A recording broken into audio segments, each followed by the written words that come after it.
Roadio, and we're bringing hip-hop and students together. Download our free lesson plan on hip-hop and social justice in Canada. Then create a 15-song YouTube playlist of your favorite Black Canadian musicians. Your class could win a virtual concert with Chad Price. I just want to make the most of this life. Enter now at cbcmusic.ca/music class. You know the feeling of finding a really good podcast? Or the feeling of someone always being there, like your favorite radio show? Stream CBC Podcasts, CBC Music, and CBC Radio anytime, anywhere. Download the CBC Listen app for free. This is CBC News. At 12 o'clock, we're at minus 5 degrees with mostly sunny skies over downtown Winnipeg. Hello there, I'm Matt Humphrey. Winnipeg police are heading back into malls and stores to curb an increase in shoplifting. Inspector Jennifer McKinnon says their retail theft initiative last November resulted in 138 people being arrested for shoplifting. She says there was a 14% drop in shoplifting from November to December. And McKinnon says with spring break on the way and more people in malls, police will be watching. You won't know when and won't know where we are, but we will be out there. If the intention is to go out and shoplift during the spring break, chances are we're going to be out there looking for you. Police say the shoplifted goods are fueling recent violence in the city. One police inspector says people are taking the goods, selling them online, and using the money to buy drugs or weapons, or both. A longtime foster parent says the child welfare system is not giving children what they need to stay out of trouble. Jamie Fow has been a foster parent for more than a decade. She says the system needs to change and agrees with recent comments from Winnipeg's police chief. Foe says foster parents need training in how to care for children who have issues and have experienced trauma, which gets worse when they're moved from placement to placement. Sometimes children who are 3-4 years old have already 10 placement breakdowns. The average is 7 placement breakdowns in a year for a foster child. Yeah. So that's significant. And just think about what that would do for your development, right? Going from place to place, even once a year, is a devastating thing. Foe also says Manitoba pays foster parents about half the rate on the national average, meaning many pay out of pocket to provide children with the basics. An expert in the oil industry says the shutdown of an Imperial Oil pipeline in Winnipeg shouldn't prompt people to panic buy gasoline. Imperial Oil announced it's closing the pipeline between Gretna and Winnipeg because of integrity issues on the line. It could also take 3 months to repair. The company says it's working to supply gas, diesel, and jet fuel to Winnipeg by truck and train. Dan Mateg at Gas Wizard says it will likely mean gas stations will receive half the volume of their usual supply. But several deliveries to make up the difference. So it'll be a very tight situation for some time. There may be the odd rolling closure of a station temporarily until they're supplied, but I don't see that happening in the short term. Mateg doesn't anticipate an impact on gas prices. The province says it's taking a measure to ease any impact on the economy. The United Nations Food Agency says famine is imminent in northern Gaza. Around 300,000 people are cut off from aid there, and across the whole territory, 1.1 million people are now facing catastrophic hunger. The UN reports today says famine could hit Gaza between now and May. This famine is not a natural disaster. It's not a flood. It's not an earthquake. It's entirely man-made. That's this morning, EU Chief Diplomat Josep Borrell accusing Israel of using starvation as a weapon of war. Staying with international news, as expected, Vladimir Putin has sailed to an overwhelming victory in the Russian presidential election. Election officials say Putin was re-elected after securing 87% of the vote. However, the United States, Britain, and Ukraine are all calling into question the legitimacy of the campaign. Dominic Velitis has your details. The ongoing war in Ukraine provided the backdrop for Russia's presidential election. And it was at the forefront of Putin's mind when speaking after preliminary results suggested he'd won a landslide victory in the vote. Russia's armed forces, Putin said, now have the upper hand in Ukraine. In some directions, our guys are butchering the enemy. Meanwhile, Ukraine's President Volodymyr Zelensky used his nightly address to slam the election as an illegitimate imitation. There is not a single bit of legitimacy. This actor should be on trial in The Hague. Most analysts agree the apparent scale of Putin's win in this election will likely empower the Russian leader to continue acting as he sees fit in Ukraine. More aggression is expected. Dominic Velitis, CBC News, London. The Ontario government has taken out Instagram ads celebrating a new hospital being built in Kenora. But those behind the project say they haven't been given approval to move forward with the hospital yet. Ray Rassett heads the Lake of the Woods District Hospital. He hopes the ads mean the province is ready to help them get the hospital built. Even if we had approval tomorrow, we're still like 6 to 7 years away, likely, for not becoming a new building. And we still have to live with this building for that length of time. And that's a reality too. There are more things we'd like to do that we don't have capacity to do, or we could do more of, but we don't have enough space. The new all-nations hospital would be double the size of the current hospital. Features include chemotherapy, dialysis, and a new Indigenous health service. And that is your CBC News from Winnipeg. For news anytime, you can go to the CBC website, cbc.ca/Manitoba, or you can use the CBC News app. Looking at the forecast in Winnipeg, a mix of sun and cloud today and windy with a high of +5. In Brandon, mainly sunny and windy, a high of +5. Dauphin, sunny and windy, a high of +6. Flin Flon, cloudy, a high of +5. Thompson, snow with a high of -4. And in Churchill, you have a snowfall warning with heavy snow tonight and windy with a high of -12. Right now, you are listening to CBC Radio 1.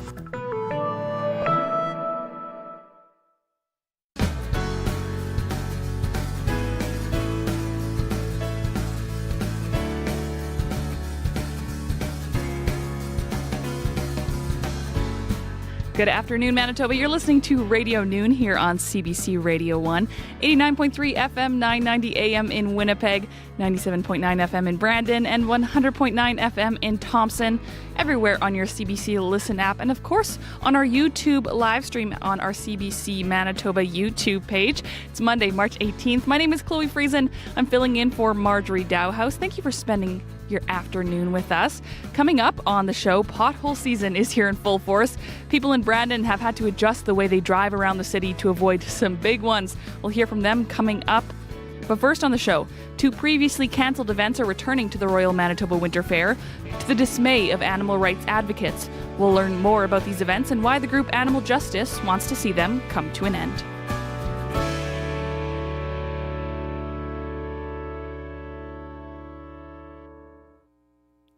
Animal rights groups are calling for a change at the Royal Manitoba Winter Fair.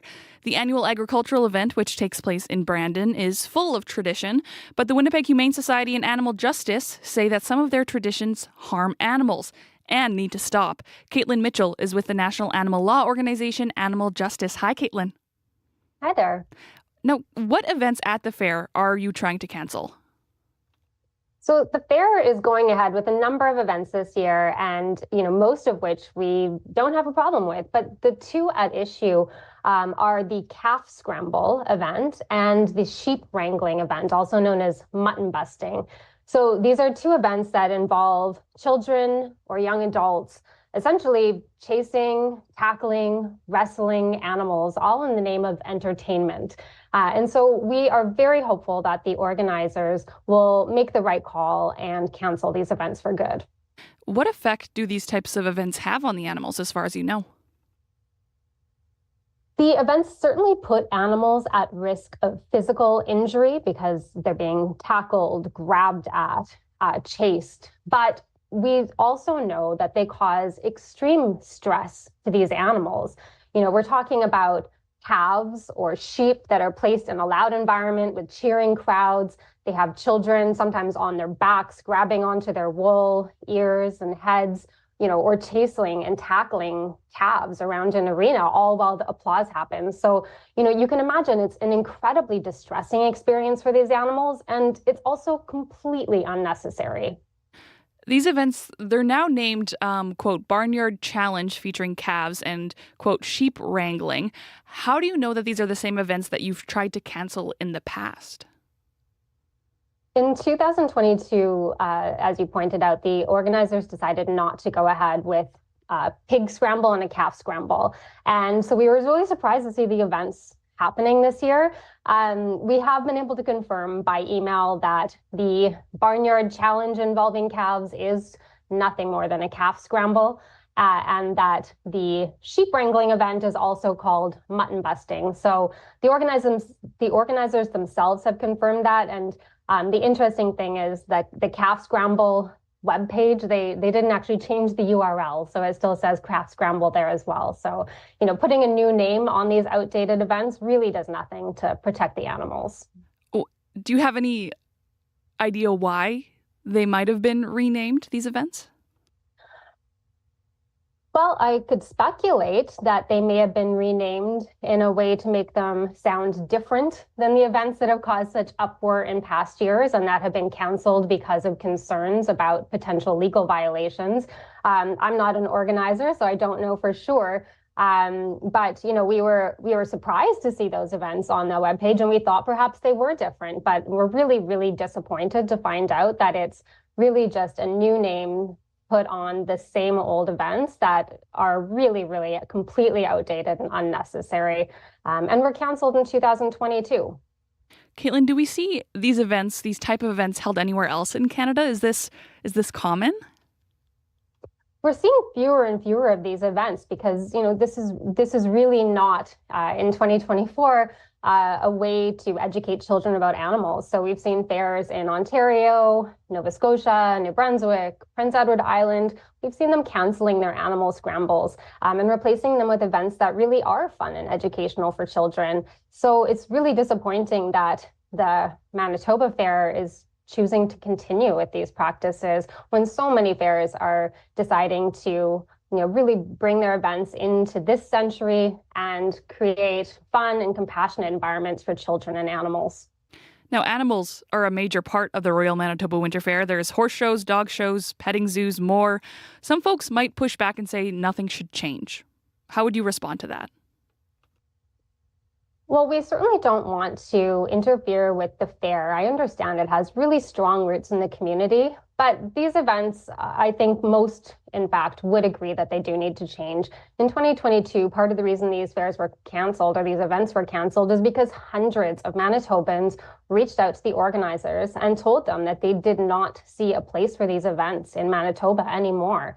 And in fact, the Chief Veterinary Office in that year as well agreed that, we could see violations of our Animal Care Act. So I think that while I appreciate tradition and I appreciate, rural Manitoban roots, these events have nothing to do with that. And there's no reason for them to be continuing.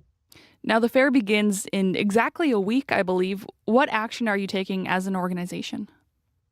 Well, along with the Winnipeg Humane Society, Animal Justice has written to law enforcement officials with the Chief Veterinary Office and asked them to look into these events. We did that in 2022, and our understanding is that the Office of the Chief Veterinarian did have discussions with the organizers, and it was based on those discussions that they decided not to proceed. So frankly, I'm confused about why we're going through this again, but it certainly is my hope that the Chief Veterinary Office will take this seriously, will speak to the organizers of this event, and help them to understand that these events not only are unnecessary and put animals at risk, but they could very well be illegal. Caitlin, thank you so much for joining us today on Radio Noon. Thanks for having me. Caitlin Mitchell is with the national animal law organization Animal Justice, and CBC Manitoba has reached out to the Royal Manitoba Winter Fair for comment. We have not heard back yet. Coming up here on Radio Noon, we're going to do some ice fishing. Fort White Alive hosted their third annual ice fishing festival this past weekend, and a CBC reporter spoke to people at the event about why they were there. We'll hear what they had to say just coming up on the show.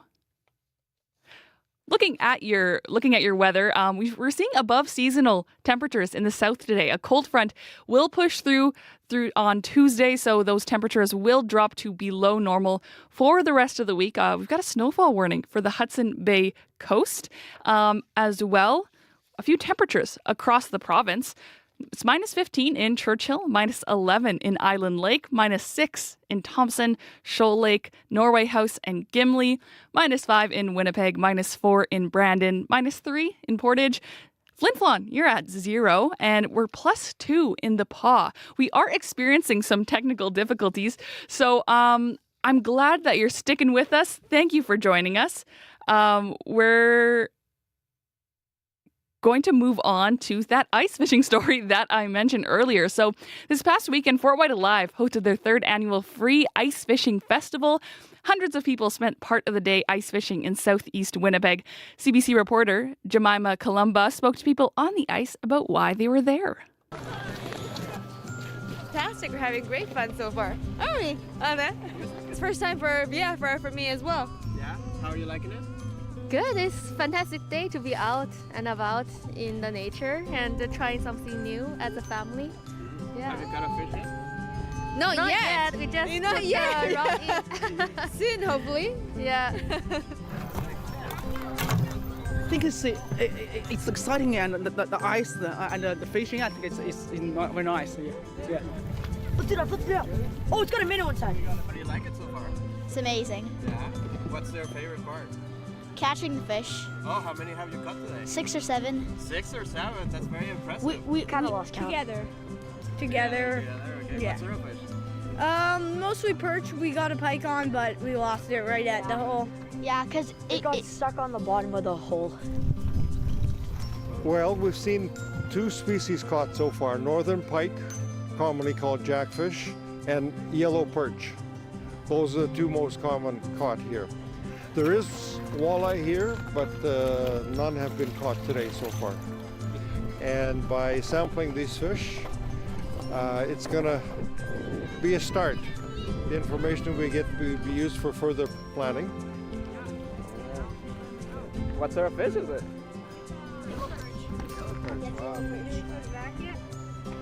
Okay. Oh wait, there's a minnow in there still.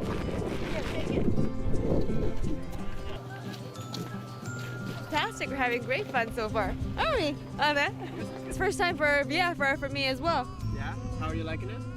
Good. It's a fantastic day to be out and about in the nature and trying something new as a family. Yeah. Have you got a fish yet? Not yet. We just Roadio.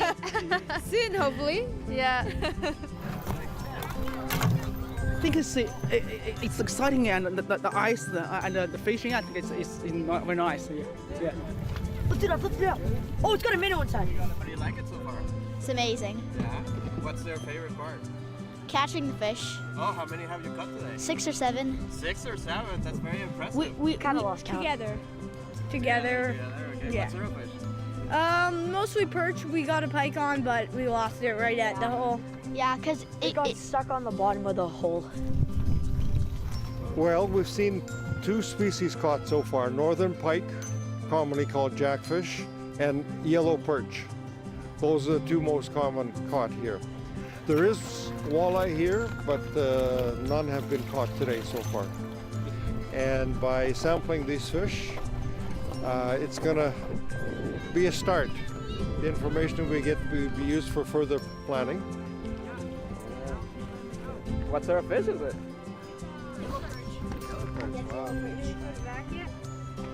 Okay.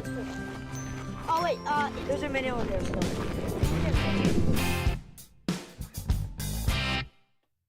The time is 12:18. You're listening to Radio Noon here on CBC Radio 1. Thanks for tuning in. I'm Chloe Friesen, filling in for Marjorie Dowhouse. And this week, CBC Music's Grant Lawrence is back with a good problem. Too much great new music to showcase for you.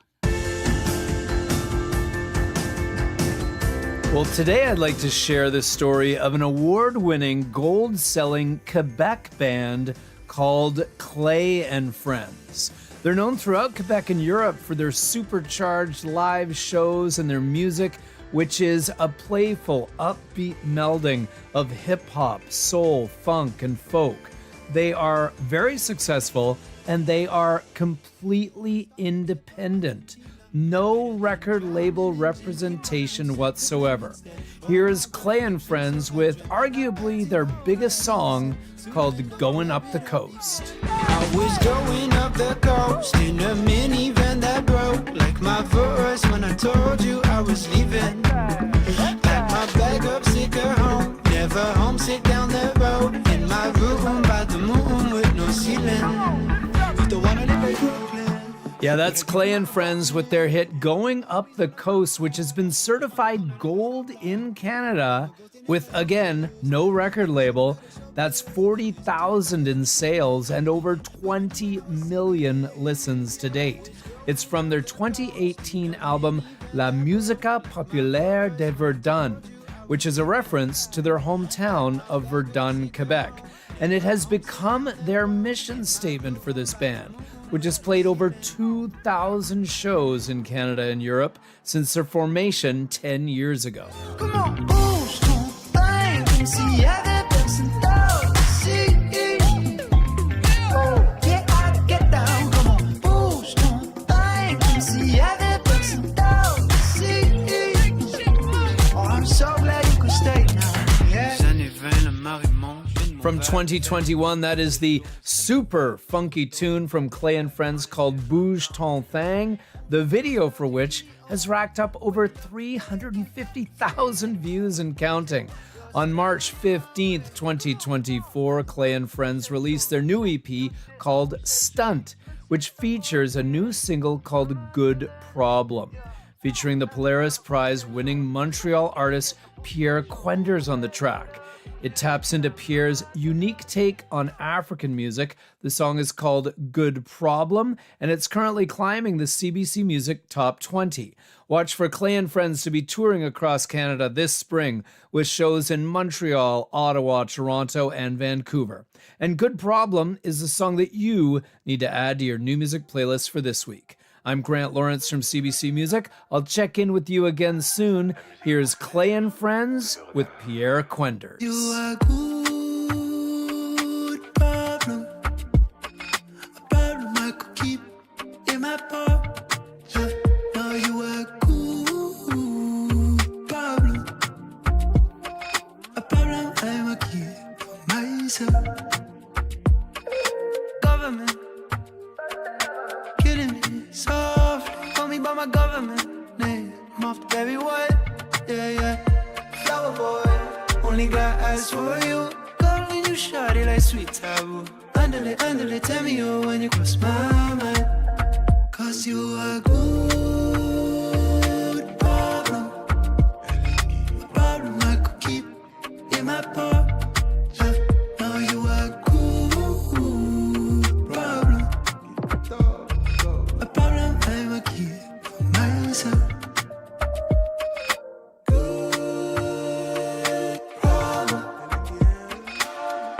Partant poete nambonini namemi papa poete elengini namemi naboina memanga bobala kelangali wa sheri na kuku fa manalelia yuka olela nangaye naleli mobalie.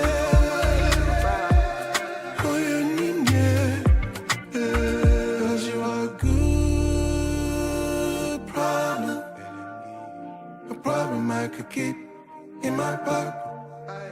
Now you are good problem, a problem I'ma keep myself. Voila.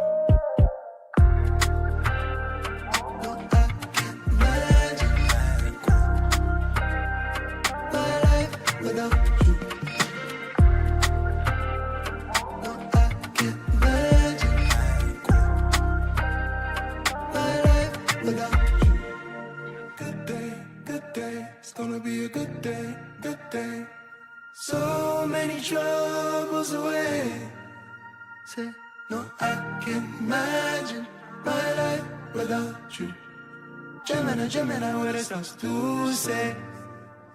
Cause you are good problem, problem I could keep in my pocket.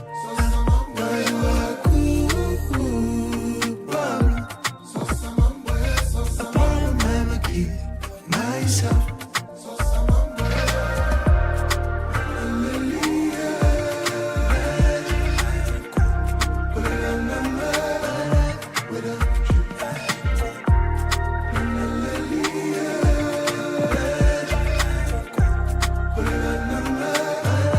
Without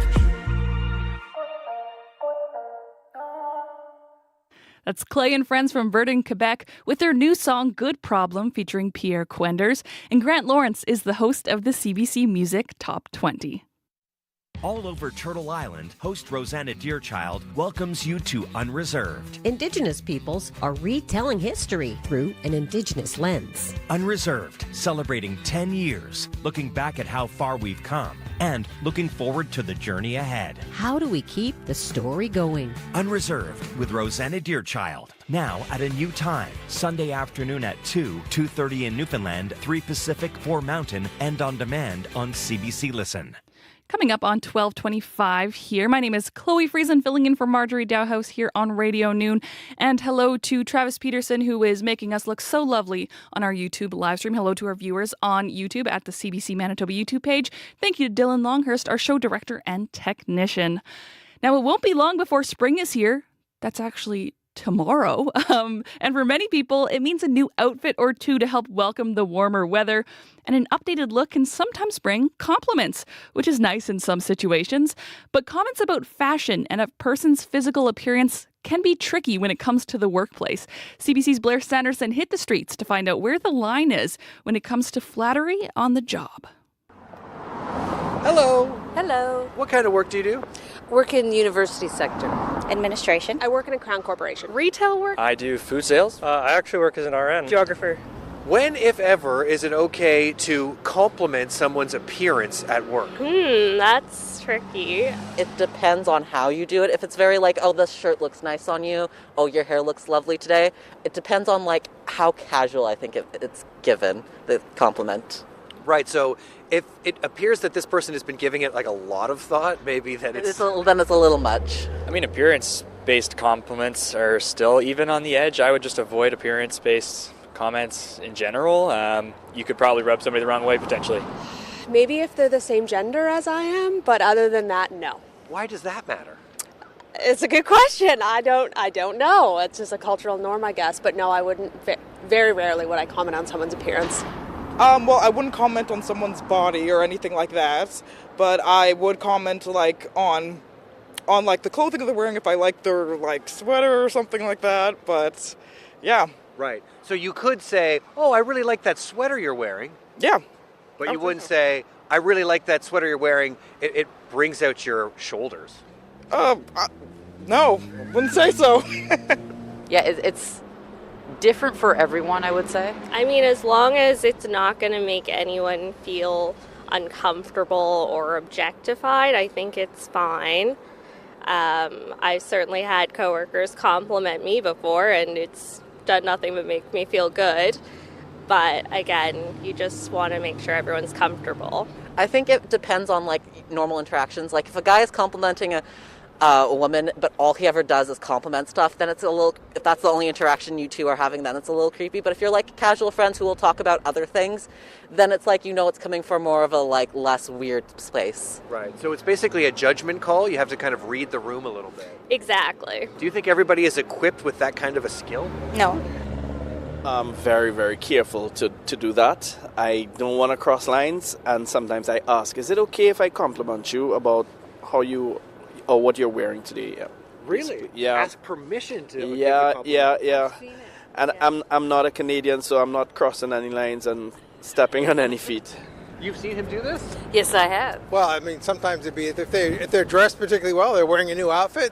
You have to recognize that fact. You go, hey, it's a new outfit, isn't it? Yeah, it's great. Looks good on you. There you go. Yeah, I think tone kind of plays a part too. Tone too, then. Yeah. Mm-hmm. Being nice is a good thing to do. I think fair compliments go a long way. So now that I rethink it, maybe you look great today could be nice, but now I say it and I don't like it. Nope, I'm sticking with my first answer. Yeah, I think there's definitely a hesitancy among, the opposite, men to compliment women on their physical appearance now, which is probably a good thing. Right. So you're not getting many compliments? No, actually, which is okay. I'm all right with that. Yeah. Okay. Well, I won't make any comments about your appearance at all, but it was very nice to talk to you. Yes, thank you. It's nice to meet you. That was CBC's Blair Sanderson talking to people about when it's okay to compliment someone's physical appearance at work. And my take is I'm someone who makes a lot of their clothing, and I work with some other folks who like to make their own clothing. So complimenting someone's outfit can also mean complimenting their creativity and their hard work. And it's a good time. But yeah, there's a time and there's a place. Coming up next here on Radio Noon, we're going to talk about potholes. Some longtime Brandon residents say potholes this year are the worst they've ever seen. We'll hear from them coming up just after your CBC local news. As well, we'll hear from Merrick Tyler, CBC columnist, who's confronting some uncomfortable bias at the gym. And that bias is his own. That and so much more coming up here on Radio Noon. I'm Chloe Friesen, filling in for Marjorie Dowhouse here on Radio Noon. Your CBC local news is next. This is CBC News. At 12:30, we're at -3 degrees with cloudy skies over downtown Winnipeg. Good afternoon. I'm Matt Humphrey. A Winnipeg foster parent's hopes comments by Winnipeg's police chief will prompt changes to the foster parent system. Last week, Chief Danny Smythe said 4 teenage suspects in violent robberies lived in foster or group homes and weren't getting the support they needed. Jamie Fow has been fostering children for more than a decade. She says foster parents are struggling without the proper training to care for children with complex needs, some of whom have been moved around to as many as 7 placements a year. These are examples of youth who have fallen through the cracks. They are not alone. There are many of them. They're looking for a way to belong and some stability in their life. And, after living from group home to foster placement. Fow says Manitoba foster parents are also paid $25 a day, well below the national average of $46 a day. She says many foster parents end up paying out of pocket just to provide children with basic needs. A 34-year-old Ontario man is facing human smuggling charges after being arrested by the Morden Police Service. Police say last Monday they arrested the man just before midnight at a traffic stop in Morden. At the time, the man had 5 passengers in his vehicle who were all arrested under the Customs Act. Police say the passengers were going to attempt crossing into the United States. 4 of the passengers were in their 20s, and one was 58 years old. All were dressed for cold weather. And you won't know where, and won't know when, but Winnipeg police say they'll be out during spring break to catch people shoplifting.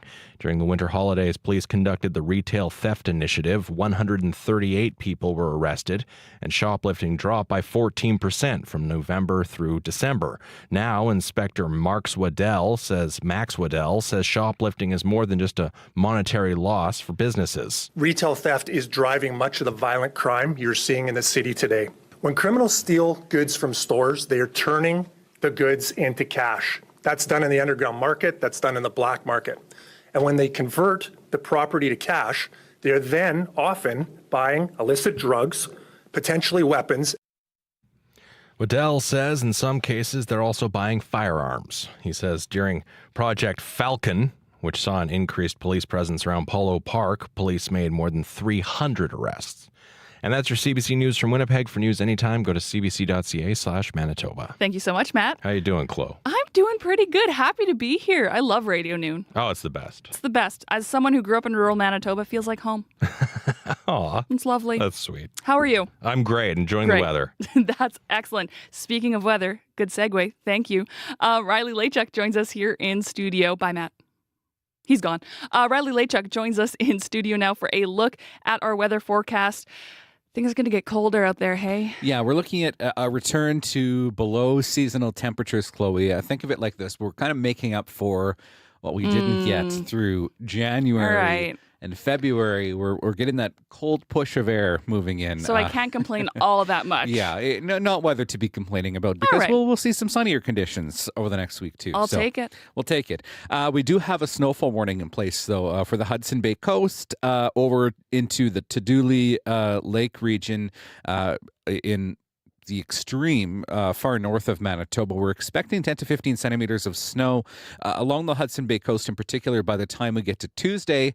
Coupled with this, though, very strong winds will move into the province ahead of high pressure that will clear skies out here in the south and give us some colder temperatures. So that snow in northern Manitoba pushes out as we get through the day today. By the time we reach about midnight or so, it has cleared out starting Tuesday with mix of sun and clouds, some partly cloudy skies across most of Manitoba. Chance, though, even as far south as the Red River Valley through the night tonight into early tomorrow morning, we could see some scattered precipitation, some scattered flurries, but by the time we reach Wednesday, our skies really clear out. We're looking at mainly sunny conditions and conditions that are a lot colder for this time of the year, below seasonal for this time of the year. So looking at the winds, we're expecting winds to be quite gusty out of the southwest in southern Manitoba today, gusting to 40 or even 50 in the Red River Valley. Picking up to west and northwest, 30 gusting 50 by the time we reach midnight. Northern Manitoba, the Hudson Bay Coast in particular, looking at northwest winds, 50 gusting to 70 or higher as we get through the morning hours tomorrow. That does drop back to about, 40 gusting 60 by the time we get to the afternoon. But really province-wide tomorrow, we're looking at a fairly windy day and a cold northwest wind starting to usher its way in. For the forecast today, at least, Churchill looking at -12, -6 in Gillam with that snow continuing through the afternoon. Different story in the south. Swan River looking at 8 degrees, 7 in Morden Winkler, 5s for both Brandon and Winnipeg under a sun-cloud mix. Northwest winds gusting to 50, drops our temperature to -5 as the cold front sweeps through. That will allow temperatures really to cool off for the rest of the week. Mainly sunny, -8 for Wednesday, Chloe, -5 for Thursday, and -6 for Friday. Just going to smile through it and focus on that sunshine. Yeah, normal high for this time of the year is 0. So we are a little bit colder than normal, starting spring tomorrow evening with colder than normal temperatures. But hey, you know what? We deserve it? Question mark. The next 5 days looking pretty sunny. You know what? I love the sun. Thank you, Riley. No problem. It's your CBC weather specialist, Riley Laychuk.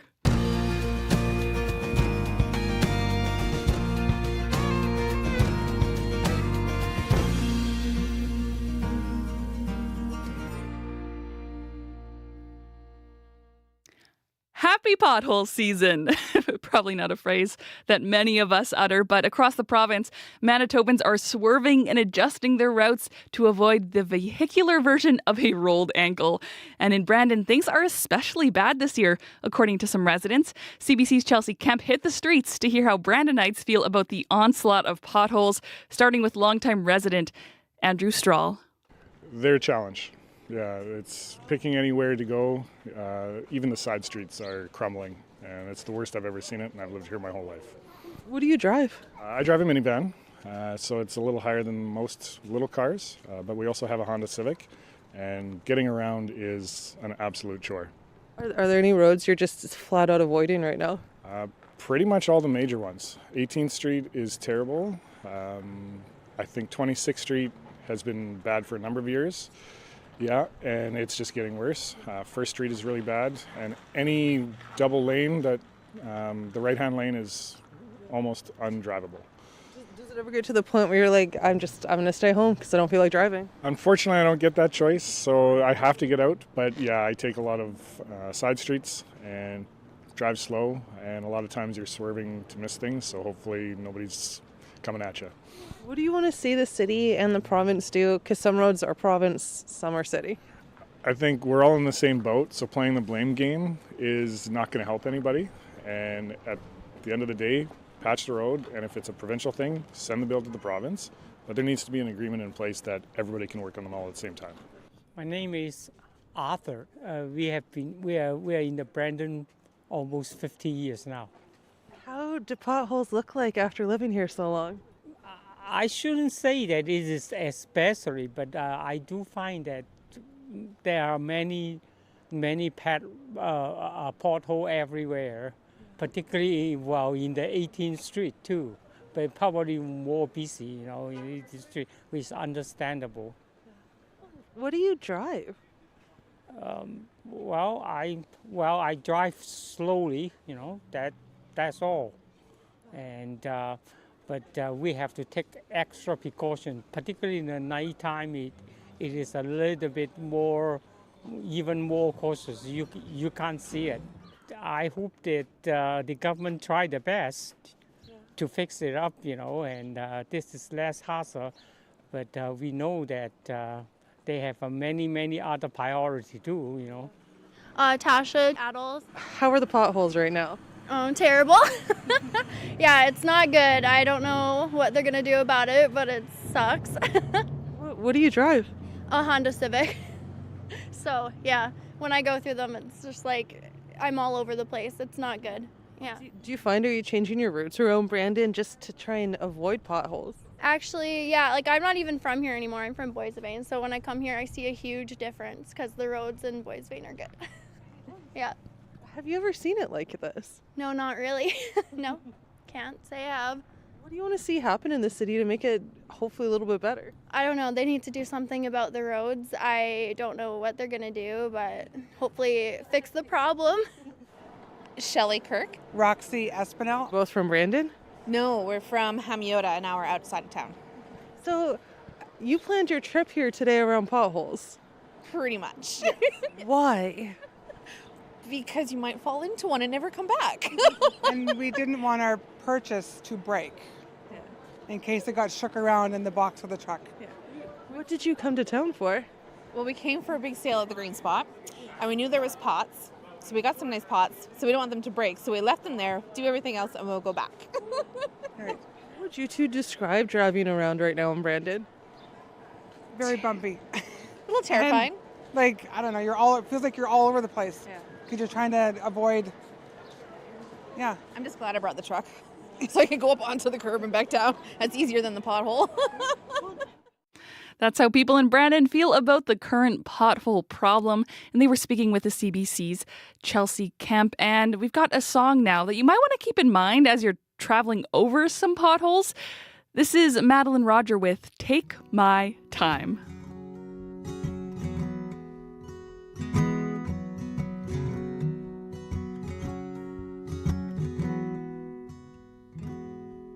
Sunlight is hiding under the cover of a night. The moon is in the shadow of the bright of the day, and 1,000,007 stars await for to shine.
From Winnipeg, that was Madeline Roger with Take My Time. She is one of the performers at this year's Winnipeg Folk Fest. And let's look to the future. The festival runs July 11th to the 14th. Frequencies with Errol Nazareth. The world is alive with sound, whether across the street or across the pond, from back home or in your own backyard. Every place has a sound and every person has a story. Discover songs and stories from people and communities across Canada and around the world. Frequencies with host Errol Nazareth. Episodes available on demand on the CBC Listen app. You're listening to Radio Noon here on CBC Radio 1. I'm Chloe Friesen filling in for Marjorie Dowhouse. Thanks for tuning in. And as always, we love hearing from you. So if there's something happening in your community that you think we should know about here on Radio Noon, give us an email at radnoonw@cbc.ca. That's radnoonw@cbc.ca. Now, a trip to the gym has been causing some uncomfortable feelings for Merrick Tyler. Uncomfortable because they may have been a little misguided. Here's Tyler with his Nehio or Cree perspective. Let's set the scene, shall we? In a world that was gradually reopening, reawakening, restaurants and salons and gyms were cautiously opening their doors, and blaring truck horns now meant something different. Thanks to COVID-19, I was gifted with an extra 20 pounds, prompting my wife and me to scout out a new gym. We found a spot in a nearby suburb. Affordable, great schedule, and offering a sweet introductory deal. So we signed up, drove down, stepped into that gym, our faces fully masked. The welcome was warm, all brought smiles and open arms. Shedding my winter coat, I slipped off my mask and caught the sight of a towering Canadian flag adorning the wall. A symbol for me that has also morphed into something more complex over the years. Now, thinking back to my first day at a new school or joining a new team, I would always look for a face that shared my background. In exchange, the nod. Yet, here in this new gym, surrounded by strangers, I found none. On that first day of CrossFit-inspired workouts, I stood out as the sole person of color. CrossFit. A name that resonates beyond its rigorous workouts, partly due to its former CEO's departure in 2022 following his insensitive remarks on George Floyd's death and the pandemic. Perhaps, the company he built, the echo chamber he created, the space that he inhabited insulated him from the diversity of thought and experience and challenges of a broader world. Okay, back to day one at the gym. Lacing up my shoes, I was baffled by acronyms like WAD, AMRAP. I was partnered with my wife, and we tackled that workout, and we kept mostly to ourselves. 15 minutes in, my lungs screamed. My breakfast, a looming threat. But we persevered. We exchanged fist bumps with others. We departed. The suburban air tinged with a conservative undercurrent. Or perhaps it was a reflection of the surroundings. Embarrassingly, ignorantly, initially, I painted the gym goers with a broad brush, labeling them as conservative without true cause. My upbringing in a small traditional prairie town had seeded biases. Here, now, on this day, 40 years later, those biases resurfaced. Now, months in, friendships blossomed. The gym was more diverse than I had first assumed. Most of the gym goers were women with newborns or toddlers watching them crush workouts. The ages range from teens to elders. I noticed people wearing Métis symbols, others with beaded lanyards, people arriving in electric cars, suburbs, rainbows and lollipops. So yeah, there were signs that painted a different picture, one of inclusion, one of diversity, and one that I initially missed. One day, I worked out with my hair down. Someone came up, touched it, complimented it on its length. I was flattered. But in my family, touching someone's hair without their permission is a significant misstep. They've broken hair protocols. Not good. Admittedly, I am susceptible to flattery. I didn't say anything, but I should have. So, a few days later, I spoke to them, explaining our hair protocols. This led to apologies. Also curiosity. Curiosity built my culture and a deeper connection with it. We talked about our upbringings. We talked about our communities. Fast forward to September 30th, More than a few people were wearing orange shirts, and for me, that day symbolized solidarity, understanding, and community building. On our drive home, my wife and I acknowledged the importance of this shared space, not just for the fitness, but for the bridging perspectives. She said we needed this space to hear their perspective as much as they need to hear ours. We were learning that most people were kind and generous, and we have more in common regarding our aspirations and ideals than we have differences, regardless of who we vote for or what side of the political spectrum we declare. So, have I let my environment be painted for me? A paint-by-numbers scene colored by media, fueled by political polarized landscapes, so much so that I've lost the sight of people behind the so-called ideologies? I can't see the forest for the trees? Perhaps. Yeah.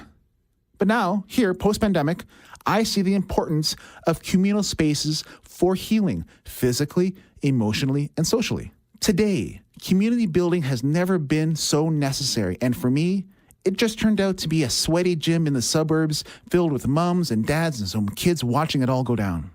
Creating spaces for dialogue and understanding, especially for Indigenous people, is a form of active reconciliation. As we navigate the complexities of our identities and beliefs, we need to look beyond the superficial labels. We need to look beyond the big sticker on the truck. For CBC Radio from Treaty 6 territory, my name is Merrick Tyler. Merci.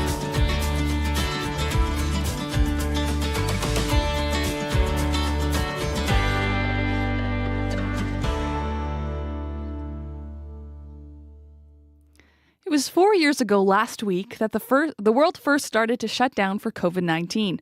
For many of us, it was one of those moments where you remember exactly what you were doing when it first became clear just how serious the virus was going to be. Yesterday, Cross Country Checkup asked callers, what do you remember about that first week of COVID-19? What's changed for you forever? Here's what some callers shared with Ian Hannah-Mansing.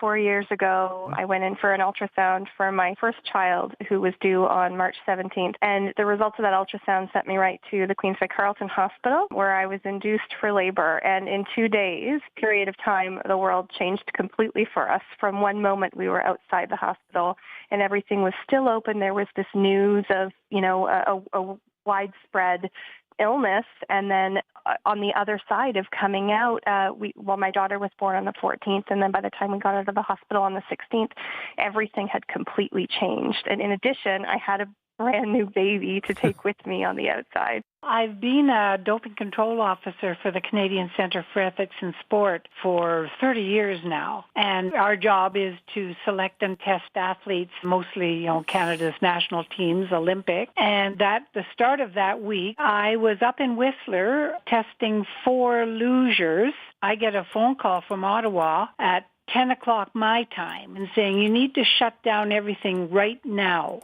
Wow. I said, well, I'm actually right in the middle of doing testing. I have 3 or 4 athletes here. I've got chaperones. We're collecting urine specimens. Do you want me to send them all away? I had booked a flight to Montreal, and a gentleman got on the flight, and he was wearing a mask, and he was a major outlier. We were all kind of looking at each other going, look at this guy. And then fast forward about maybe 2 weeks later, I was in a car driving back from Montreal because it was the cheapest way for me to get back home to Alberta. It was so eerie coming across the country, going through all the provinces.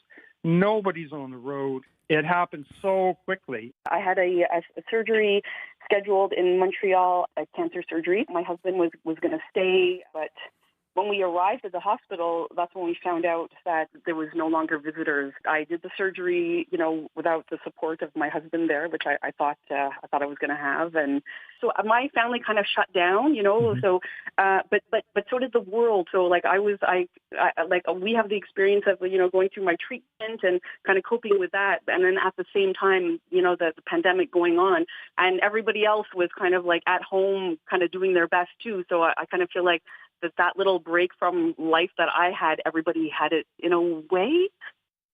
Those were callers on Cross Country Checkup yesterday with Ian Hannah-Mansing, responding to the question, what do you remember about that first week of COVID-19 and what's changed you forever? You can download the Checkup podcast on the CBC Listen app or at cbc.ca/checkup. Just coming to the end here of Radio Noon this Monday. I'm Chloe Friesen filling in for Marjorie Dowhouse, but we do have a bit of time for some music. And up next, the latest from Winnipeg's Mitchell McCoons. This is Changing Man. In 10 years' time, I thought I'd be in a picture frame and living memory. My lonely living, lying awake, wishing for more time. A prayer at a bedside, tear in your eye. Why do the young always gotta die? A memory living on through the living last.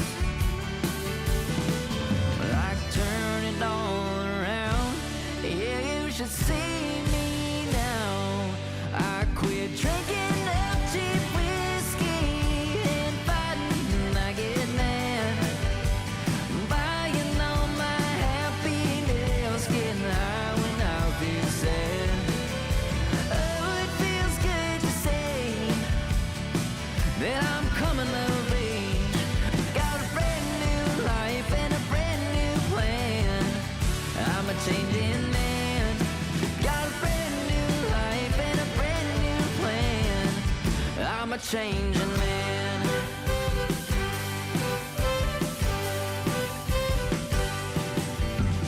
Maybe it's the way I was born and raised. Had a real thick skull in my younger days.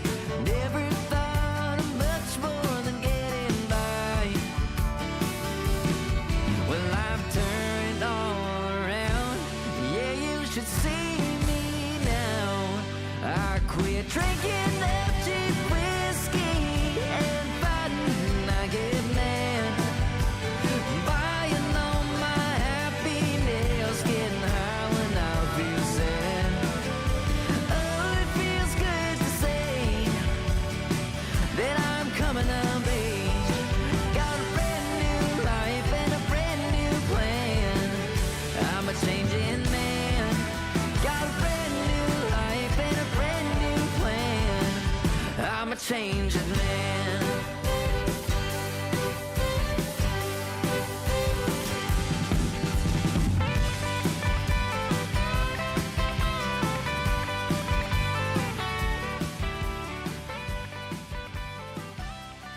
Mitchell McCoons with Changing Man. Coming to the end here of Radio Noon, but first, of course, we are curious about what's coming up today on Up to Speed. Faith Fundal joins us in studio for a sneak peek. Hi, Faith. You know, Chloe, it seems like every time I talk to you, I'm talking about the same exact thing. Can I take a guess? Yep, guess. Potholes? We sure are going to talk Not about potholes. bridges. Not bridges. But this time, it's potholes and how they impact cyclists. Okay, that's So interesting. You've probably noticed if you're driving around, particularly near unprotected bike lanes, you might have seen some cyclists weaving in and out because potholes also exist for cyclists. So we're going to talk about how it's impacting them and what they're asking the city to do. And their wheels are significantly smaller. So that would be, I don't want to imagine, but I'm excited not to hear fun. more about it. Yep, we'll hear Thank more. you. Thank you so much. That's Faith Fundal, your host of Up to Speed, coming up this afternoon from 3 till 6. I'm Chloe Friesen, filling in for Marjorie Dowhouse. I'll be with you all week. I'm looking forward to it. And a big thank you to those who helped put together today's show: Corey Funk, Kalkadan Mulligeta, Chelsea Kemp, Matt Humphrey, Riley Lachuk, our video YouTube director extraordinaire, Travis Peterson. Our tech and director is Dylan Longhurst. Our show producer is Nelly Gonzalez. Our senior producer of audio is Leif Larson. Thank you for tuning in. But continue tuning in, because coming up next is the next chapter.